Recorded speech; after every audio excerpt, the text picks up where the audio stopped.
حي على الفلاح. وقل رب زدني علما.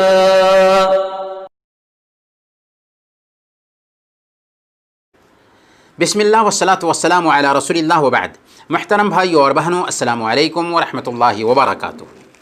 پروگرام نبوی قصے میں آپ سب کا استقبال ہے، اور آج ہماری گفتگو کا ٹاپک ہوگا بادل سے غیبی آواز.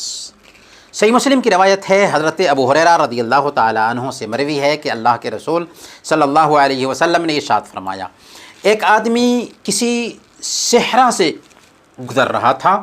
اچانک اس نے بادل سے ایک آواز سنی، اسقِ حدیقۃ فلان، فلاں کے باغ کو سیراب کر دو.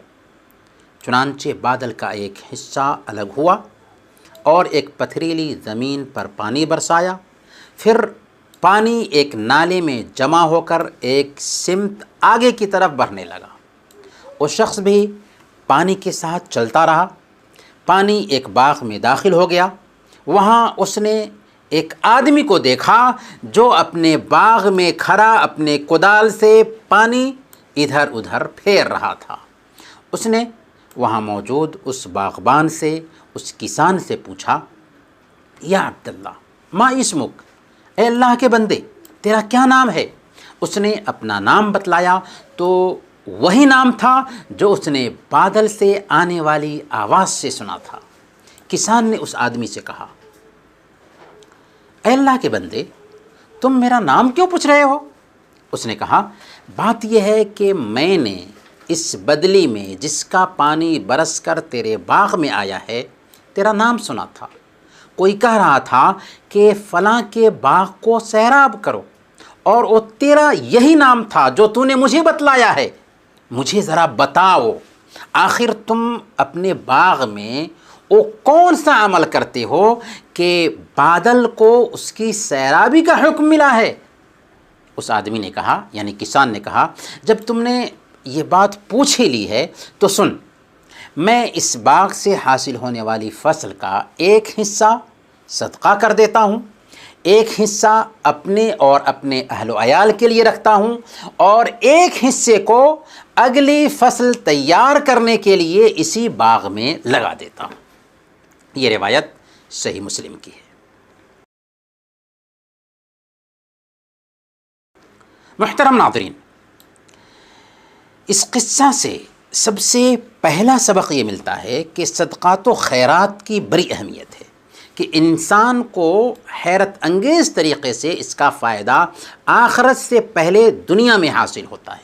چنانچہ کسان جب اپنے باغ کی 1/3 پیداوار کو صدقہ کرتا تھا تو اللہ تعالیٰ نے اس کے لیے بدلی کو حکم دیا کہ سب کھیتوں کو پار کرتے ہوئے فلاں کے باغ کو سیراب کرے. اس لیے ایک بندے کو کھیتی کی پیداوار کی زکوٰۃ نکالنے کے ساتھ ساتھ غربا اور مساکین پر اور بھی خرچ کرنا چاہیے. اس سے روزی میں برکت ہوتی ہے، اور روزی میں برکت حاصل کرنے کا سب سے بہترین طریقہ یہی ہے کہ بندہ اپنے رشتہ داروں اور غربا اور مساکین پر خرچ کرے. اس کا فائدہ وہ اپنی صحت اور جان و مال میں اضافہ کی شکل میں دیکھے گا.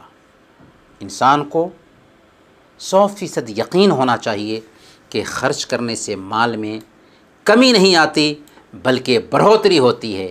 صحیح بخاری اور مسلم کی روایت ہے، اللہ کے نبی صلی اللہ علیہ وسلم نے ارشاد فرمایا، جس نے ایک کھجور کے برابر بھی حلال کمائی سے خرچ کیا، اور اللہ تعالیٰ تو حلال کمائی ہی قبول فرماتا ہے، تو اللہ تعالیٰ اسے اپنے داہنے ہاتھ سے قبول فرماتا ہے. پھر خیرات کرنے والے کے لیے اس کی پرورش کرتا رہتا ہے، جیسے تم میں سے کوئی آدمی اپنے بچڑے کی پرورش کرتا ہے، یہاں تک کہ وہ نیکی پہاڑ کے جیسے ہو جائے گی. اس قصہ سے دوسرا سبق یہ ملتا ہے کہ انسان کو اپنے ہاتھ کی کمائی کھانی چاہیے، اور اپنے اہل و عیال پر ہاتھ کی کمائی سے خرچ کرنا چاہیے، اس کی بڑی فضیلت ہے۔ صحیح بخاری کی روایت ہے، اللہ کے نبی صلی اللہ علیہ وسلم نے ارشاد فرمایا، ما اکل احد طعاما قط خیرا من ان یاکل من عمل یدہ وان نبی اللہ داؤد کان یاکل من عمل یدہ، کہ کسی نے اپنے ہاتھ کی کمائی سے زیادہ بہتر کبھی کوئی کمائی نہیں کھائی، اور اللہ کے نبی داؤد علیہ السلام اپنے ہاتھ کی کمائی کھایا کرتے تھے۔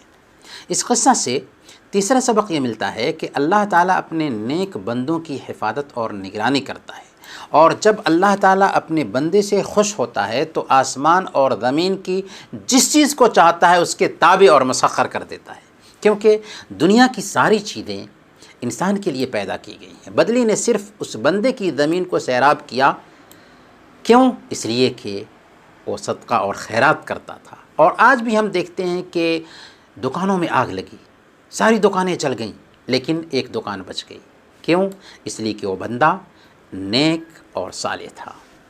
اس قصہ سے چوتھا سبق یہ ملتا ہے کہ ایک انسان کی زندگی میں توازن اور اعتدال ہونا چاہیے۔ ہر حقدار کا حق دینا ضروری ہے، کسی کی حق تلفی نہیں ہونی چاہیے، گھر والوں کا حق ادا ہونا چاہیے، غرباء و مساکین کی بھی رعایت ہونی چاہیے، اور جس کاروبار کو ایک انسان اختیار کیے ہوا ہے اس میں بھی خرچ کرنا چاہیے تاکہ کاروبار میں بڑھوتری ہو اور آمدنی بہتر سے بہتر ہو سکے۔ محترم بھائیوں اور بہنوں، انہی چند کلمات کے ساتھ ہم آپ سے رخصت ہوتے ہیں، اگلے ایپیسوڈ میں انشاءاللہ پھر ملیں گے، تب تک کے لیے اجازت دیجیے۔ وصلی اللہ علی نبینا محمد وعلی آلہ وصحبہ اجمعین۔